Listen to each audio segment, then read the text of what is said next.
আজকের এপিসোডে মিঠি, কৃষাণু, স্বতন্ত্র আর কমলিনী মিলে বর্ষাকে একেবারে নাজেহাল করে দিল। মিঠির শ্বশুর শাশুড়ি আসতেই বর্ষা কটাক্ষ করে বলে, মিঠি চাকরি পেলেই তোমরা নিতে এলে, আগে তো আসনি। বুবলাই সঙ্গে সঙ্গে বলে, চুপ করো বর্ষা। মিঠি নিচে নেমে প্রণাম করলে কৃষাণুর মা বাবা আবেগে বলে, তোকে ছাড়া বাড়ি শূন্য, আবার বৌভাত করাবো। মিঠি তখন বলে, আমাকে নিয়ে কথা হচ্ছিল, আমি ছেড়ে দেব কেন? বর্ষা আবার কটাক্ষ করে, চাকরি না থাকলে নিতে আসেনি, চাকরি পেলেই নিতে এলো।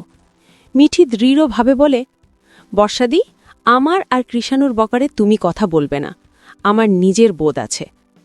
কৃষাণু বলে, মিঠির টাকায় সংসার চলবে না, ওর টাকা ব্যাংকে থাকবে। স্বতন্ত্র তখন বলে, ওর কথার জবাব দেওয়ার দরকার নেই, ভবিষ্যতেও দেবে না।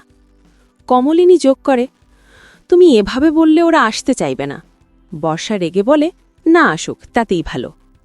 বর্ষা আবার বাচ্চাটাকে উদ্দেশ্য করে বলে, তোর ভাগ্যে তো জোর, নতুন কাকুর সম্পত্তির ভাগ বসালি। স্বতন্ত্র তখন কঠিন গলায় বলে, তা না হলে কে পাবে, তুমি? ভাবা বন্ধ করো। দর্শকদের মনে বড় প্রশ্ন, বর্ষার এই নাজেহাল অবস্থার পর সে কি আবারও নতুন ষড়যন্ত্র করবে? মিঠি কৃষাণুর সম্পর্ক কি এবার আরও শক্ত হবে?